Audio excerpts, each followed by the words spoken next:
Hello, friends. Welcome back to another, well, somewhat episode of Gloomhaven, the Guildmaster Campaign.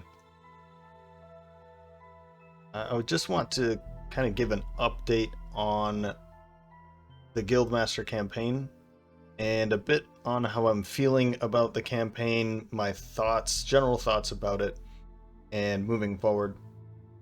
I've never really done an update before, and I felt like this would be a good time to actually have one, particularly about Gloomhaven. So I just want to have a quick disclaimer.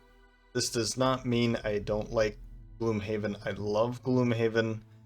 I haven't been playing it as much lately, as you probably have found with my lack of videos over the past couple weeks. And it does not mean that I don't like Gloomhaven. I absolutely love Gloomhaven. This is my favorite board game. If not my favorite, then definitely in my top 3.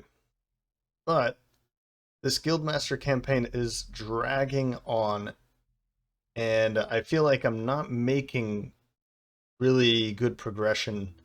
I know that I've been having some boss fights, and it's mostly because I'm just focusing on the character personal quests kind of a thing, but I've kind of hit a slump in progression. Now, I know I can just continue with these personal quests, and I get to the end, and I get with the, there's like a final boss, something like that. But it doesn't feel like it's in sight. So, my thoughts on the Guildmaster campaign at this point, something like 70 to 80 episodes in, I don't remember where we are. But it's just dragging, and it's become repetitive.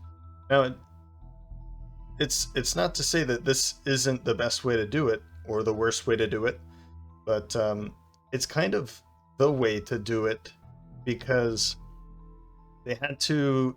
This digital campaign was in early access, so they were releasing characters or mercenaries along the way through early access while they're still making the campaign, the actual like board game kind of campaign. And I get it. I totally get it. I play with friends, just playing around by myself and learning about new tactics with duos and trios and whatever the word for 4 people. And it's been fun, but I feel like I've reached a point where it's just repetitive, where I'm leveling up, I'm trying to get a personal quest, I get to their personal quest, I fight the boss, and it's over. And then I move on to maybe another duo, something like that. And I don't want it to be boring for me or for you guys. So what I'm going to do is basically just play it by myself off camera, and the videos are going to come out a little slower, but I'm probably just going to show boss fights from now on, which doesn't mean there's many more episodes left. If this was the actual campaign, we'd be done right about now. Like, there would be an end in sight, but I feel like I have probably about 20 more episodes to finish this, the Guildmaster campaign, and I don't know if I have it in me to do that. Plus, I don't know if it would be done before the actual campaign is out, which you can see here. We don't know when that's going to be, and that's fine. I have nothing against the early access. I've been very happy with things, learning about the way that they're coding and learning about new tactics and having a lot of fun with it, believe me. But there's a lot of other games that I want to be playing, and I'd really love to bring more games to the channel instead of just Gloomhaven and Battle Brothers. Again, not to say that I don't like these games. These are amazing games. But just a few days ago, I got Imperator Rome, which went on sale, and I am loving this game, and I want to play it. and I don't want to play Gloomhaven. I want to play this other game instead, and I have been. So, for that, I apologize to you guys for not bringing out more Gloomhaven, but I kind of gotta play what I want to play at that time. If it starts to feel like work, you know, yada yada yada. I think every YouTuber goes through this. Everybody that puts content on YouTube eventually hits something like this and they want to make some changes, and that's cool. And I hope you guys are okay with that. Now, with that out of the way, I am going to jump into the Guildmaster campaign here, and we're going to be doing some level ups. So bear with me for one moment. So, as I said, I have been playing this, and I've done some traveling. I've done some story quests. I haven't done any relics, and I've kind of done some that I thought, like, we've already seen these enemies. I don't really care to just show, you know, bandits and what were some other ones? Living corpses, you know, the undead kind of. Most of those we've already seen, and I kind of wanted to just bring in some new ones. This one, for instance, I'm thinking of just doing by myself because we've already seen these enemies, right? But things like these lurkers might be a good one to continue to show. Anyway, I don't think that has really changed all that much on my plans, other than I'm probably just going to show these at a slower pace. And it might be once a week, it might be one every other week, it might be 3 in 1 week. My idea here is just play it when I want to play it and not stick to a schedule. It's when I'm sticking to a schedule, it feels like work. It takes the fun right out of things. This isn't my normal day-to-day job, so I really would like it to be. But I'm going to need a lot more subscribers for that. So anyway, this is not what that video is. This video is going to level up a whole bunch of characters. I have 2 others, so we have a total of 6. The Beast Tyrant has reached level 3. And who else is it? The Plague Herald has also reached level 3. So what this video is going to do is just show the level up process for these, make it a little bit more fun. I'm also going to unlock, that's right, the Saw character. Oh, we got a perk point here too. Look at that. So here comes the Saw.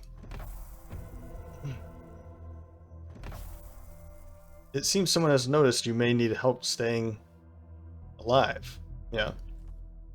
The SAWBONES is now available to add via the character menu. And what we'll do is we'll come to that later to see what that looks like, and perhaps some of the cards, and we can go over some of that stuff. Make it a fun video here. We do have some other Cloak of Pockets isn't available now, and the Falcon figurine. This is really cool for the summoner. Again, we have the Mountain Hammer. If we have the Falcon figurine, and there's another small item that brings in another one. No, we don't have it here, but there it is. Look at that, the Ring of Skulls. So the Ring of Skulls, Falcon figurine, this was just allow her to have a whole bunch of summons out at the same time, and it's a lot of fun. I've never really done it this way. I mean, I've seen these items, but I've never purchased all of them for the summoner. I think it would be fun, and I think I'm going to test that out. Again, the Mountain Hammer, I don't think I've ever done this before until this campaign. So again, I've enjoyed this campaign a lot, and it's been a blast. I just don't know if I can continue doing 2 a week every week. So anyway, level 5 for the elementalist. Up first is obsidian shards. This is not a burned card, and this gives him an attack 2, range 3, targeting 2. And if we consume earth and fire, we get to add 3 attack to that. So that would be an attack 5 at range 3, targeting 2, which is pretty baller, honestly. That's huge, right? Now, fire and earth at the same time, is that something that we're set up for? Well, we could do something like putting an earth enhancement on stoking hail. That would be a good option. Or even fire here. So we do have both of those in his in the elementalist deck. And I'm wondering now why. Somebody might have played as him and moved some of the cards around. Because I definitely wouldn't have made these choices. I think I would have played something like that. But anyway. Oh, okay, I clicked and it went on to the next one. So Winter's Edge. Let's go back to Obsidian Shards here. On the bottom, it's shield oneself, and it's bringing in, it's infusing ice and darkness. So if you want to be going down darkness, here's your chance.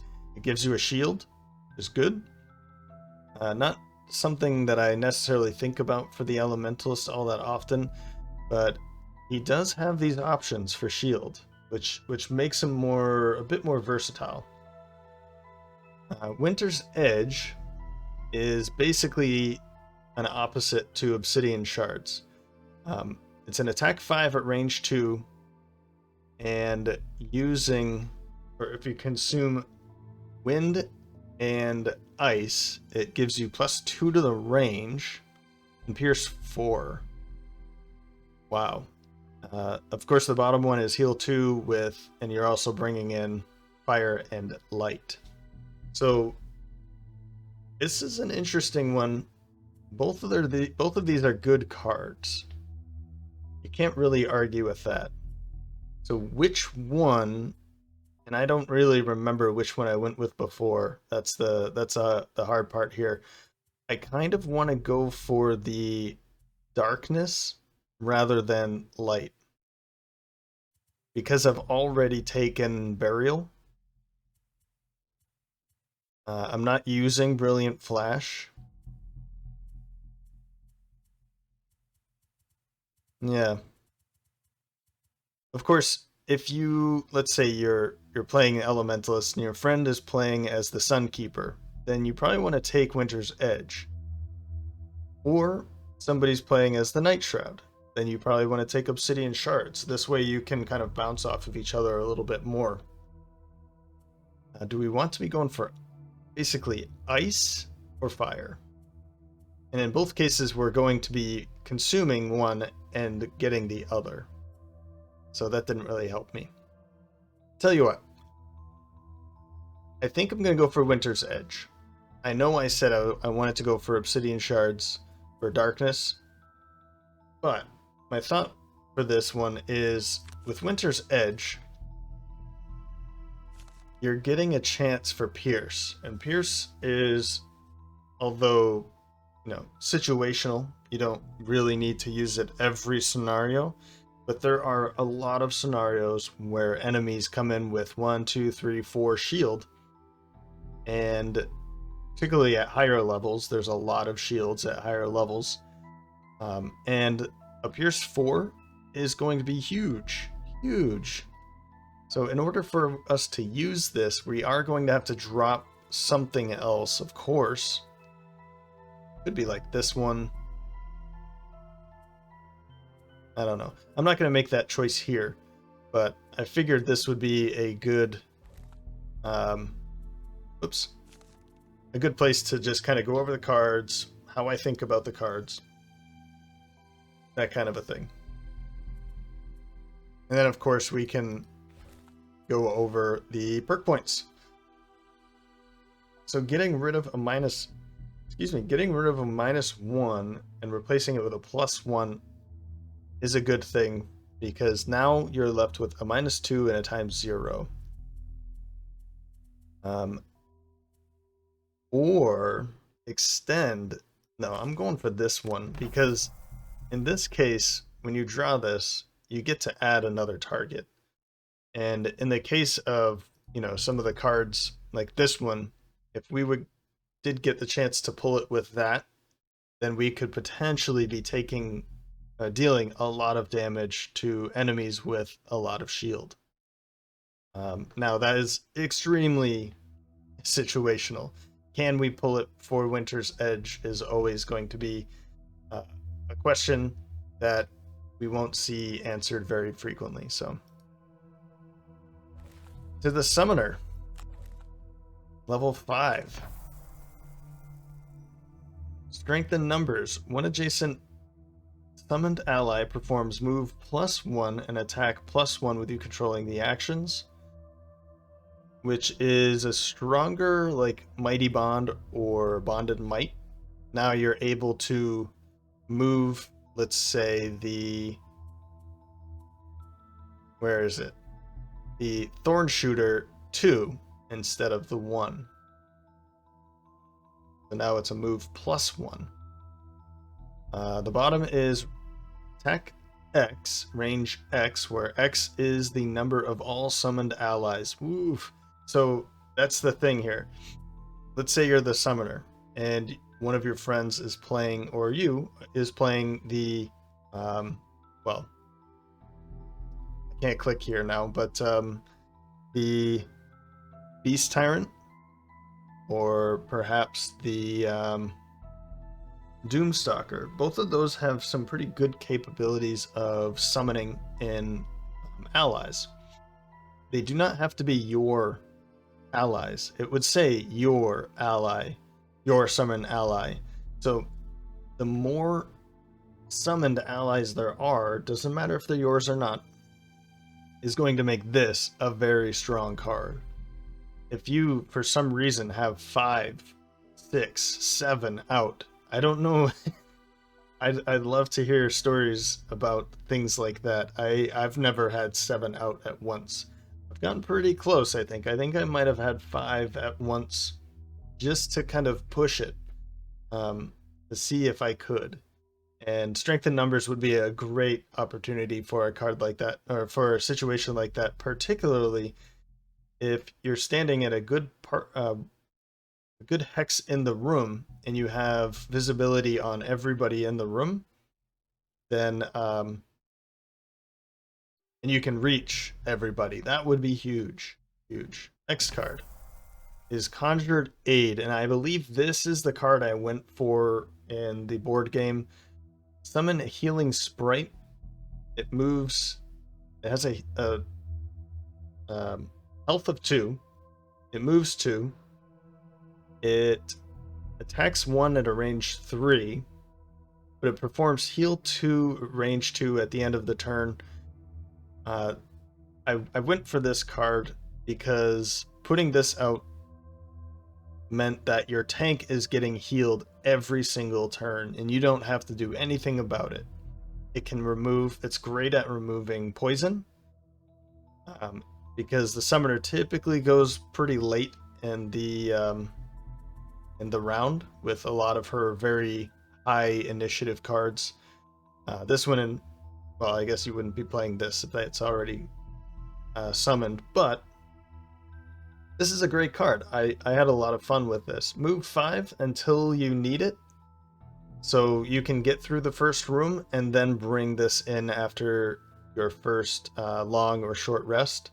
Bring in the healing sprite so that you've moved 5. You have a lot of movement at that point. Wild animation can now, since I usually use this Thorn Shooter, I don't get to use the move 5 very often, right?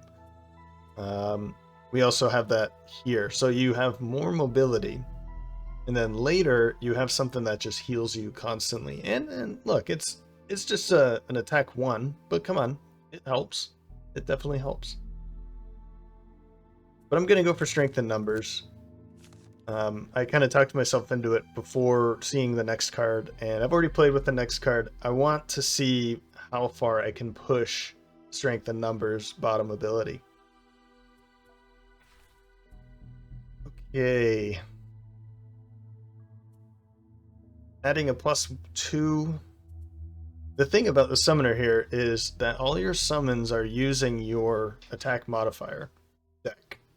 So, whatever you are putting in there, you have to remember that it's available for your summons.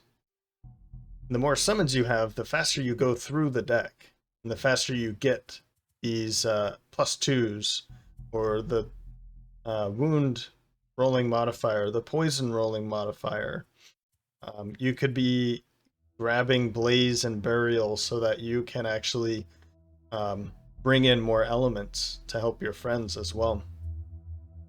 But I think I'm going to do a +2. No. Yes. Another +2 is going to help out quite a bit. That's 3 +2s. Can't go wrong with that. And then Recover, of course. Oh, we have another one. Look at that. So I think I'm going to go for Recover. And the point with this is that it heals 1, but it heals 1 the attacker. And more often than not, it's not the summoner herself, it's one of her summons. So for them to be able to heal themselves as they're attacking, that's huge. That is huge. Before I forget, I will bring in the Beast Tyrant and the, oh, there he is, the Plague Herald. Let's go on to the Quartermaster, level 3. He's getting there. There's a card coming up that I'm very excited about that I probably will take without thinking about the other card. Okay, at the end of continual supply, at the end of each of your turns, you may discard a card to allow an adjacent ally to refresh one of their consumed small items. That is interesting. That's very interesting. So you are discarding cards from your hand so that your friends can get consumed small items. I don't know. I mean, in this case, that broken thing that we're talking about before with Scroll of Recall, if you had the major stamina potion where you can get 2 cards, you could play Scroll of Recall, play a card, or get 2 cards back, and one of those 2 cards could be Scroll of Recall. And then on your next turn, you just discard a card. You use your 2 cards as normal. Discard a card so that you can get one of your friends, one of your allies can refresh one of their small items. You then use your stamina potion to get those 2 cards back, or 2 of the 3 cards back that you've played, and one with a discard. And if one of them is this Scroll of Recall, then you get to get it back again. So this is I can see where the brokenness happens, right? And this is kind of a good time to use Scroll of Recall in a broken kind of manner, because this is a burn, well, this is like an infinite card where now you're at 8 cards, and you really do need stamina potions to get your cards back. Scroll of Recall can get that stamina potion back so that you can get more cards back at a faster rate, and then discard them to help your friends when they're in need. That's just the top action. The bottom action, recover up to 2 of your lost cards. Now, if you don't use it for the top action, and because you only have 9 cards, if you do start burning cards, you can get 2 of those back. That's huge. That's huge. For the Quartermaster, that's really great. Scroll of Lightning, this is the one that I took because, well, it's an attack 5 at range 3. It's bringing in light, For move 3, push 1 for all adjacent enemies, and then it infuses wind. So this by itself, you know, is pretty decent. It is an attack card where he doesn't have many attack cards at the beginning. He has a lot of these like Scroll of Recall, Reserved Energy, Proficiency, if you want to go that route, Oversized Pack. So it's a lot of support. And let's say that you do want to attack from time to time, Scroll of Lightning is a pretty decent card for that. If there's any traps, Scroll of Lightning, you know, push them all into some traps. If you are trying to get to some of those ranged characters, the ranged enemies, this is a pretty decent attack because they're going to be behind that front line. Like, let's say the brigand, not brigand, bandit guard, then this would allow you to attack over the guard, hitting the bandit archer, right? So this is a pretty decent card. I am going to go for Continual Supply because I didn't get a chance of using it, and I see a potential for it. But I'd like to test that theory out, the way that it works, the way that I think it should work, right? But that means we do need a major stamina potion. There's 2 of them available, but they're both gone. So where are they? Major stamina potion. Okay, the Spellweaver, and she's already gone. Am I right? Where did she go? Just disappeared. There she is. She's already gone. So we can get that from her. Major stamina potion. Bam. Find item. So now he has, the quartermaster has a minor stamina potion and a major stamina potion. Doesn't really need both of them. What we could use is something like a stun potion, or during your turn, muddle all enemies within range 2. That might be a fun thing to go for with him. Since he is going to be in the front, he's not necessarily the best tank. So to muddle everybody for 1 round could be pretty cool. I'm not sure. I'm not going to just take it now, but power potion probably not. I'm looking at all of these. Healing potion might be a good thing to go for. But then any one of these kinds of things, stun powder could be pretty cool with him too. But I'll have to think about this and probably get rid of the minor stamina potion. We don't really need both. Or maybe we do. Maybe we do stick with it, but I don't think so. 3 perk points. Fantastic. Well. I say consistency for at least one of those.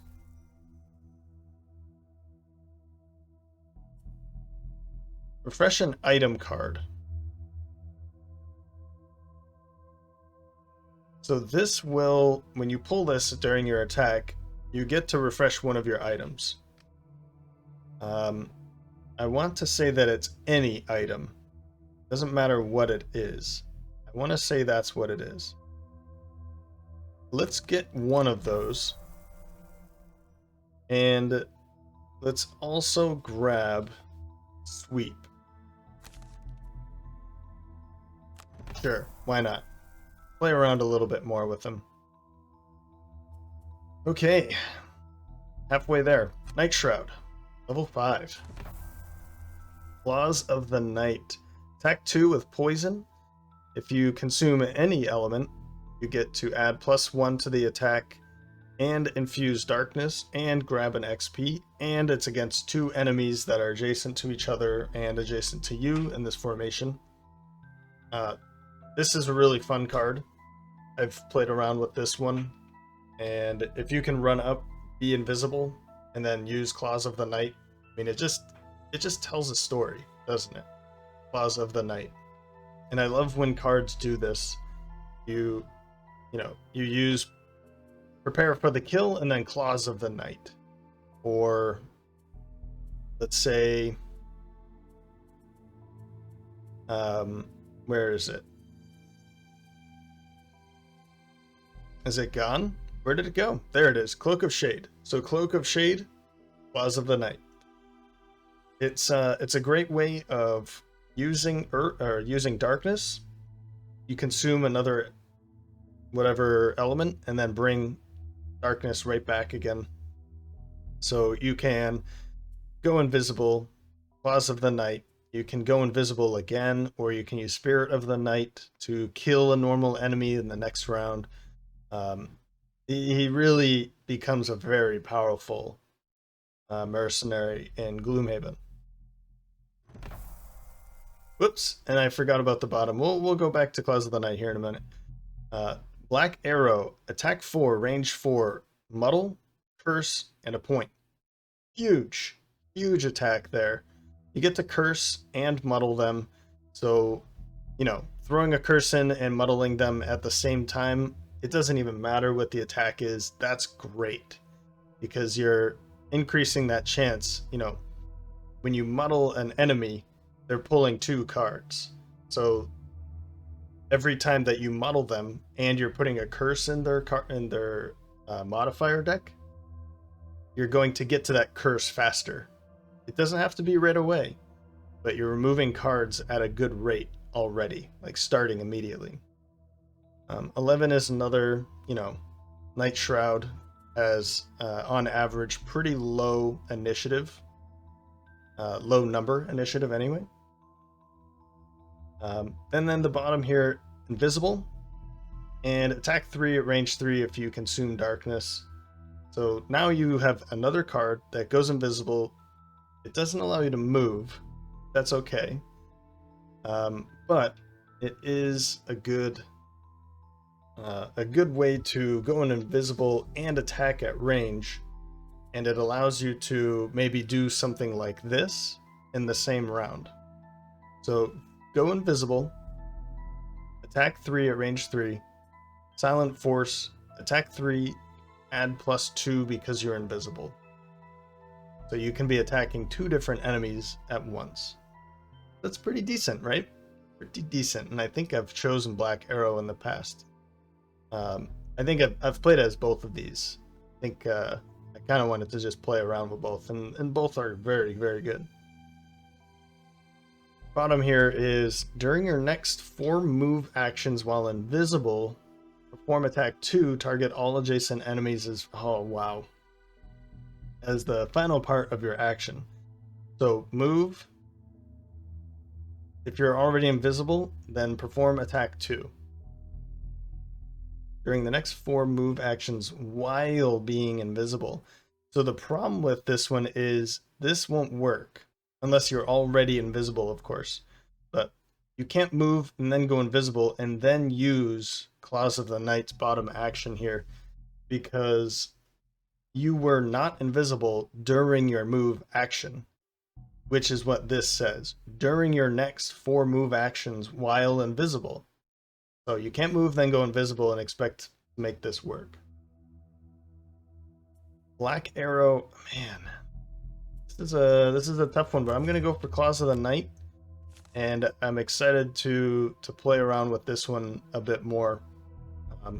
I want to say that I used this card maybe once, and I might have just switched.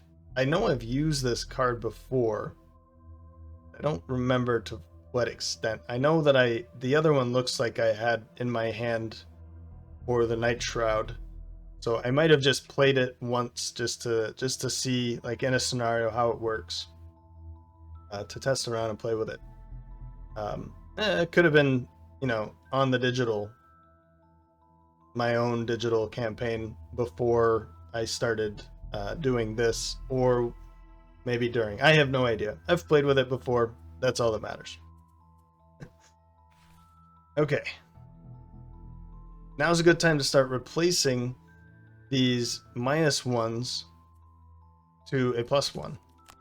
So it's kind of nice to be able to, if you get 2 perk points, then get Twilight and Umbra at the same time, and now you're getting that +1. It feels kind of weird when you do it, because it's like you spent 2 perk points just to get a +1 with Darkness infused, but it's totally worth it.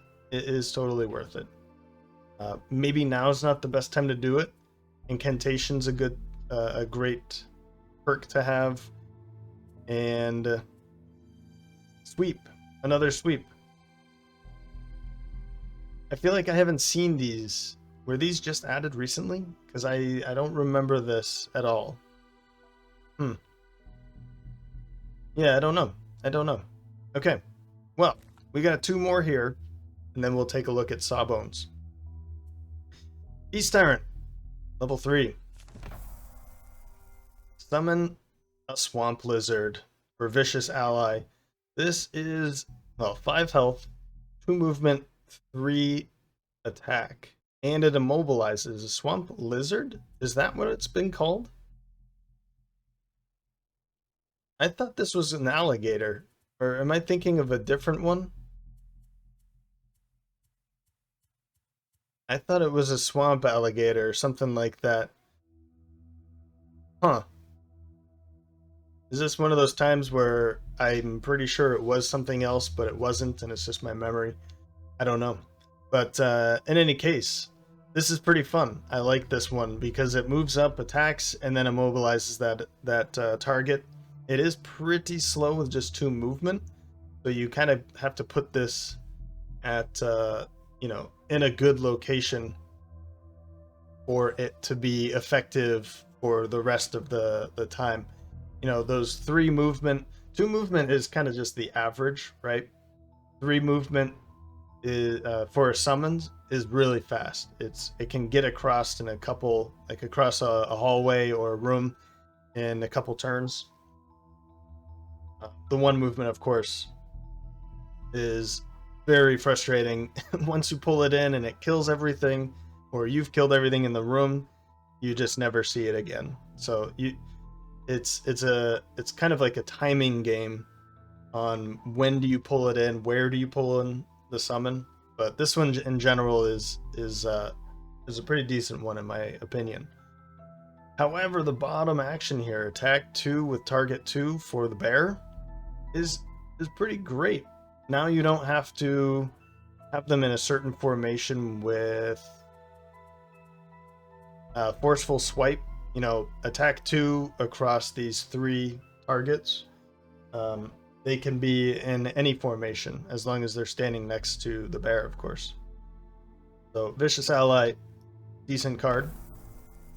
I was just talking about this, but unstoppable beast.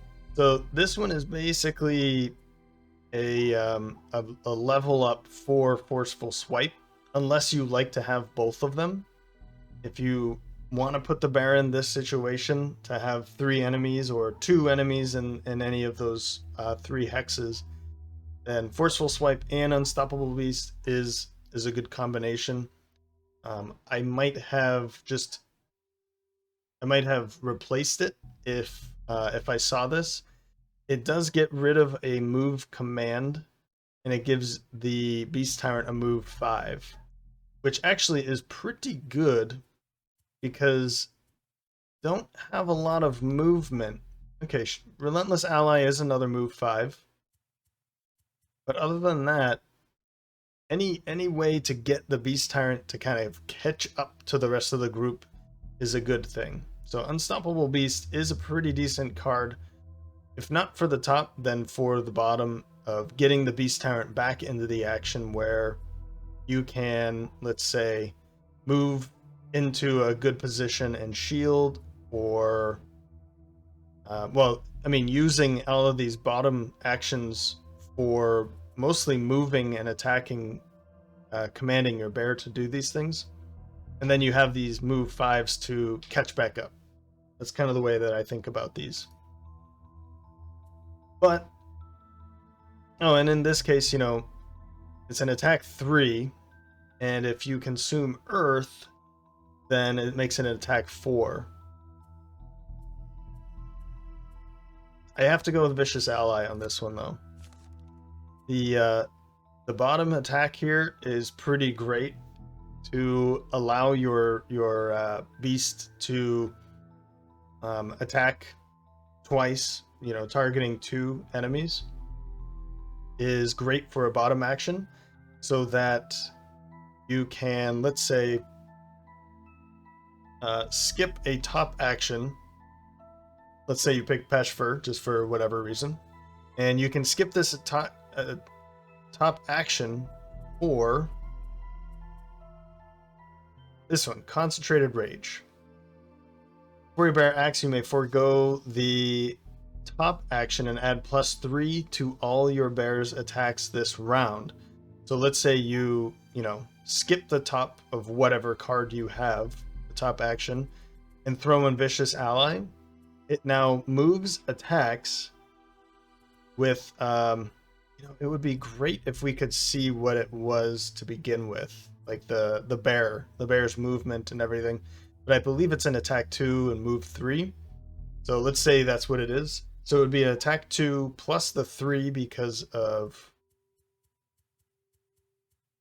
Oh, I lost it again. Concentrated Rage. So that would be an attack 5. And now you do Vicious Ally to go attack 5, or, attack 5, target 2. So anytime you get these bottom actions for attacks to command the bear, makes Concentrated Rage that much better. Now, I will admit that I undervalue Concentrated Rage, but it's there, and I know that it's there, but I use it at a very low rate, and I understand that. I think I've been called out about that a couple times, so I understand this. I see this card, I know to use it. I have a really hard time of not using Disarm, but if the Beast Tyrant is way too far away and can't catch up, then there's no point in moving anymore, and using those bottom actions for attacks is great. Okay. I think I'm going to be losing my voice this episode.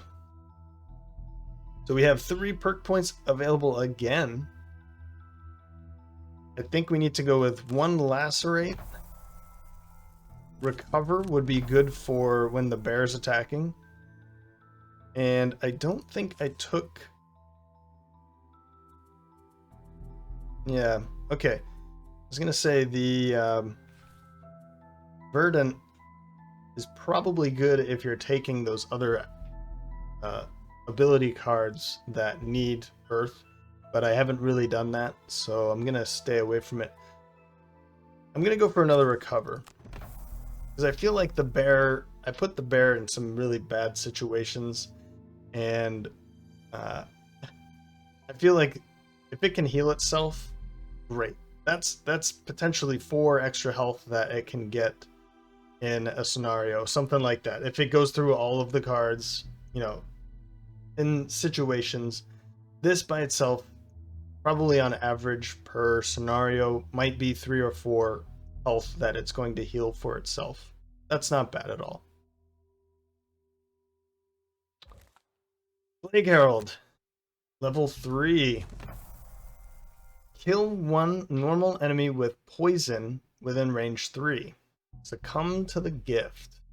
Yes, succumb to the poisonous gift. Or bless, affect all allies with poison. So, if you are a good Plague Herald, and you are, where is it? Not that one. Is it Rot Maggots? It might be Rot Maggots. I need to find it now. One moment. Spread the Plague. Once during each of your attack actions, you may poison 1 ally within range 2, or deal 3 if an ally already has poison, to add +1 attack to the entire attack action. Now, you would be quite the jerk to be poisoning and then still removing their health after that. But hey, you're the Plague Herald. You gotta do what you gotta do. You are not here to help people. You are here for your own reasons, I guess. In this case, you also get to bless them. So here's a poison, here's a blessing. It's a strange combination, but hey, like I said, you gotta do what you gotta do. The other one, Fetid Flurry, attack 4, range 3, curse. You can see here, this is not a burn card. This is a pretty strong attack with curse. Of course, the problem is if you kill the target, you're not throwing a curse into their deck. This is probably something that I messed up quite a bit in my personal board game campaign. And you know, whatever. But I didn't really go for the curse build for the Plague Herald. I really like the poison build a lot more.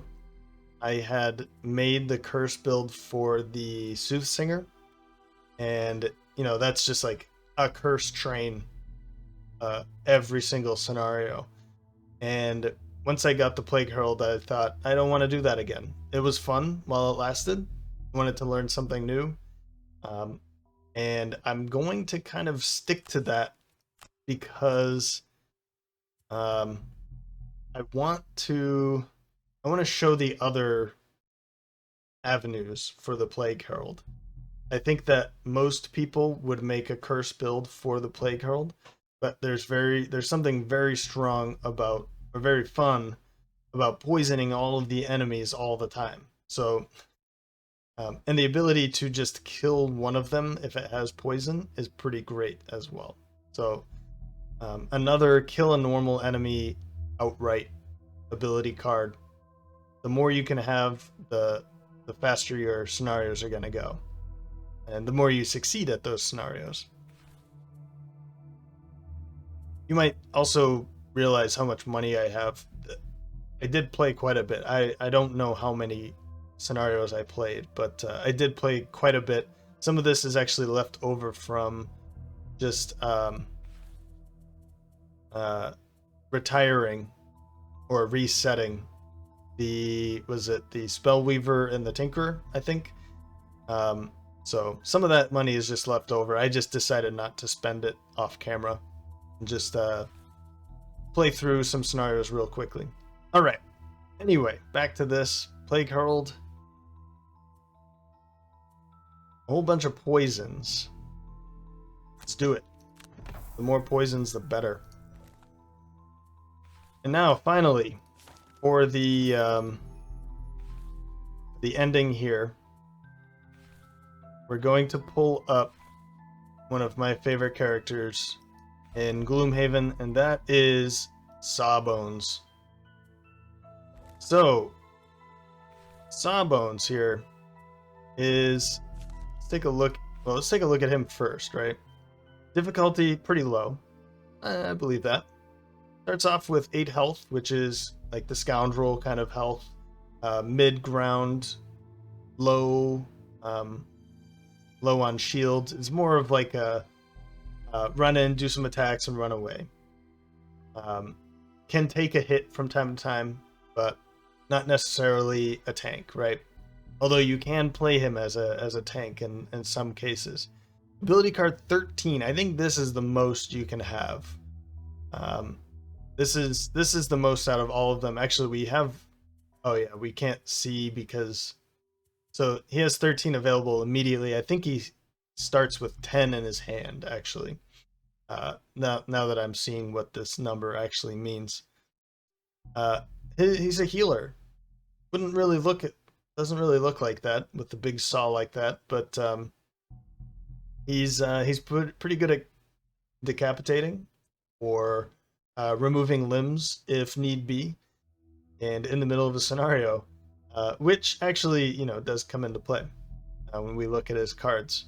Amazingly efficient healer, has a number of decent melee attacks, medical packs in Also increase ally card counts. This is what took them so long to code it, is my assumption here. For a doctor, doesn't have a great understanding of medical cleanliness. Yeah, I get that. I get that. Makes sense. So, first aid. We'll go through his cards one by one and we'll end it there. First aid, give one adjacent ally one medical pack ability card. Now, we don't get to look at what those are here, unfortunately. But basically what it is it's like a card that has medical pack, heal 4, medical pack, heal 4. It still does, it still has the default attack and move. But you're giving your friend, an ally, a card that goes into their hand. I think the initiative is 50? I think so. And then there's give one adjacent ally one large medical pack, which I believe is like a heal 6, and the initiative is like 30 or something like that, so a little bit better than 50, right? And then you get to heal. So it's an attack, or it's not an attack, it's a top and bottom action of healing yourself for 4 for a medical pack, and I believe it's 6. It could be 8. I don't remember. We'll have to play around and see what that is. But it's really good for your allies that don't have a lot of cards. It's also very good for times when they need to heal, but you don't need to stand next to them. You don't have to use like a card to heal them right now. You can give them cards at the beginning, and that's typically how I played as the SAWBONES. You give your allies medical packs in the first turn or two, and then you help them with some attacks, and whenever they need to heal, or if they want to just move or do like a default move or attack, they just have this other card in their hand that they can use for whatever reason they want. Move, attack, heal. It's absolutely amazing. And when you're playing, by yourself, you get to come up with these really amazing combinations when the SAWBONES is putting cards into your hand. So you get to, with the Berserker, for instance, run in. Now you have like 2 or 3 of these first aid or medical packs in your hand.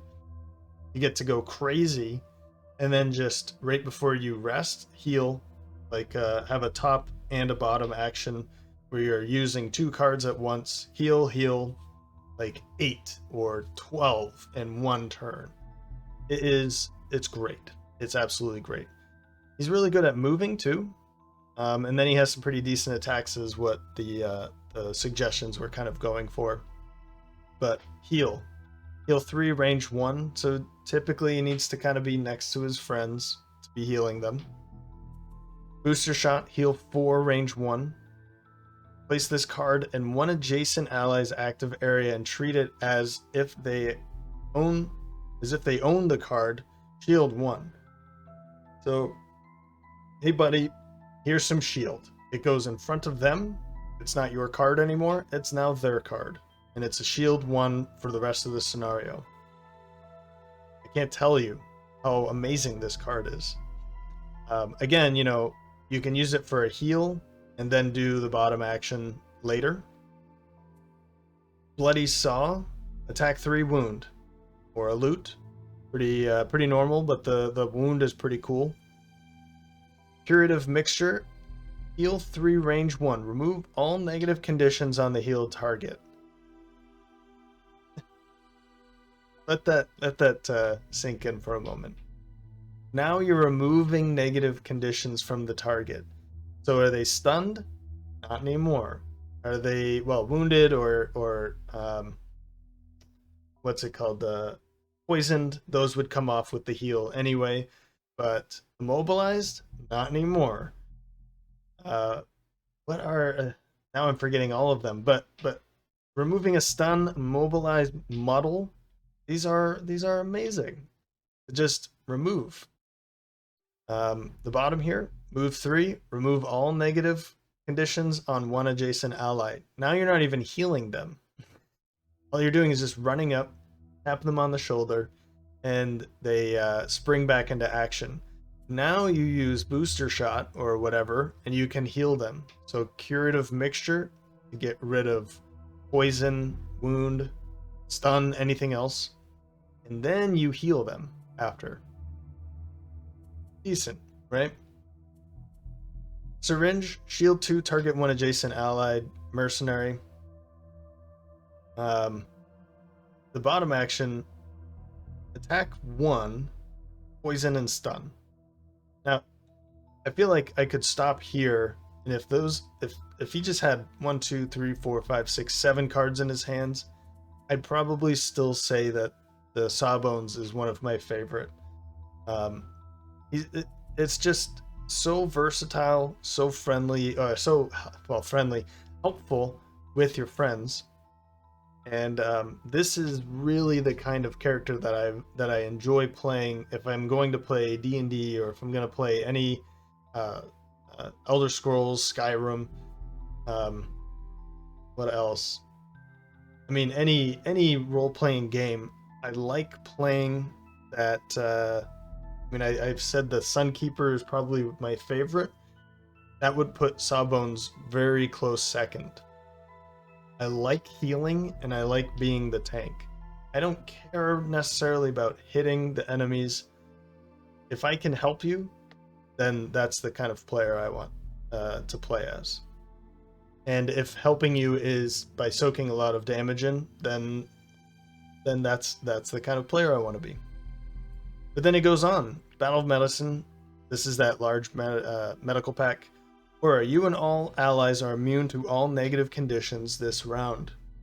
This should be a burn card. Because the amount of times that I used this and received no stuns, no curses, no poisons, no wounds, this by itself, if this was just a burn card and you get to use it just for one round, I would still use it a lot. But you get to use this every time you rest. Get it right back. Triage. Once during each of your next 4 turns, perform a heal 2 range 1 action. This is not a heal plus 2. This is a heal 2 range 1. So now you get to move up, heal somebody, and then heal them again. Okay. Or, move 5. Mobile response. At the start of each of your turns, remove 1 negative condition from any one of your allies. There it is. So now, at the beginning of all of your turns, you get to remove stun, or immobilize, or disarm. There it is. I knew I was missing one. You get to remove these now, just for fun. And then you also have, curative mixture. You can do that to another ally, either the top or bottom action here. Prevention is key. Yes, it is. Disarm, target all adjacent enemies. I'm going to be bringing this card in immediately. Typically, I just play, for this channel, I'll play with the level 1 cards and leave the X's out. But I'll probably end up playing as him and getting him up to level 2 off camera, completely. Just playing around. And I'll show you some of his other high level cards later. Prevention is key. Yeah, disarm, target everybody. Or shield 1, affect self and all adjacent allies. Is that his other one? He had another one, didn't he? Ah, right. No, this one is you put it in front of somebody else. Right. No, there it is. Okay. Shield 2. Target 1 adjacent allied mercenary. Prevention is key. Shield 1, and then affect yourself and everybody else that you're adjacent to. Prevention is key, and Syringe. They are both kind of early cards, 13 and 15.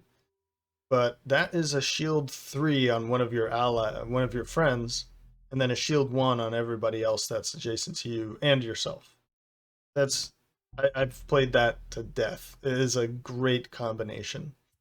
Teamwork, you and all adjacent allies may recover any amount or an amount of discarded cards up to the number of allies adjacent to you. This is kind of where I start to think, like, I don't like this card in general because it's not that good if it's just you and somebody else playing. If there's 4, then it's best. If there's 2, then it's not a good card at all. It's burned, and you and an ally get 1 card, and then you burn the card. So it's not that great.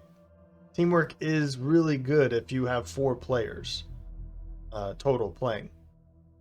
3, okay, like whatever, but there's a few cards like this in the game that I wish it didn't have the number of players, because it makes the card very weak for, for smaller like duos, two player games. And I kind of don't like that. I like the versatility of all of the cards. And then when you get a card like this, it's like, yeah, there's no reason to use this because I'm just going to be playing this with I don't know, my girlfriend or my son or whoever, So the other action here, all adjacent allies may perform move 2 and then you move 2. It's a decent card no matter how many players you're playing with. But this one, decent action. This one really is best if you have 3 allies that you're adjacent to. Then you all get to take 3 cards, right? But the bottom here is not too bad.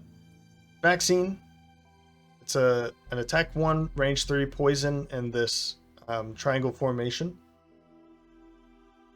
Or place this card in one adjacent ally's active area and treat it as their own card. You are immune to all negative conditions. So the kind of the way that I thought of Sawbones, now that we've gone through all of their level 1 and X cards, is kind of like help your friends and then exhaust.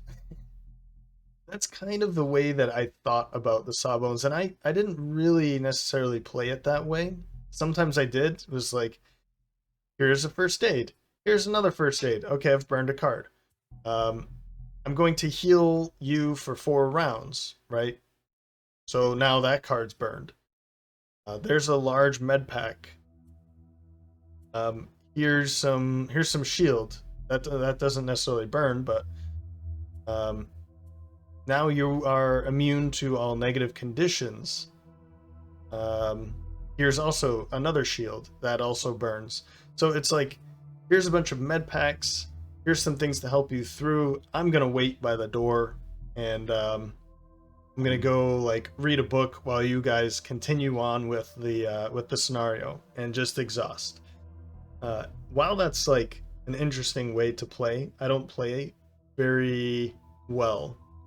But I think that's the way to play, or that's like a strategy for the Sawbones.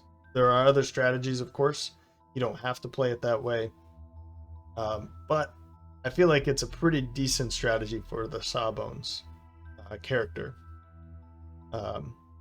If you have other strategies and you want to share them, please, by all means, let me know in the comment section. Ooh. And I think I'm about to lose my voice, so I'll call it here. I hope that all of that made sense. I did go pretty quickly, I think, and I hope I didn't really piss anybody off. I will be coming back to this game, but I have other games that I want to play. I have games that I want to just play by myself. I want to continue learning. I've been having a ton of fun with Imperator Rome, and maybe that's a type of game that I bring here, like grand strategy, Total War Rome. I love 2. I'm not going to play that Total War Rome remake, whatever. But Total War Rome 2. Empire is something I could get into for Total War. There's also Imperator Rome. There's also EU4. I'm not sure. I wasn't really good at that game, but I don't mind relearning it again if that's something that people are interested in. But I do want to play other games, and I feel like I can't drop Battle Brothers because the campaigns are very short, and I get to restart and have fun again with a brand new campaign with new brothers. That's not necessarily the case with Gloomhaven. It's a long haul, and I don't see an end in sight with the Guildmaster campaign, so I'm just gonna play it when I want to play it at this point. No more schedule for Gloomhaven. So I'm sorry, but that's the way it has to be. So anyway, I hope you enjoyed this episode. If you have other thoughts about the cards that I didn't choose, or about the cards that I did choose, and you want to share, then by all means, I'd love to have conversations about those in the comments section. Other than that, I hope you enjoyed it. You can let me know by leaving a like. And with that, thanks for stopping by, and hope to see you next time.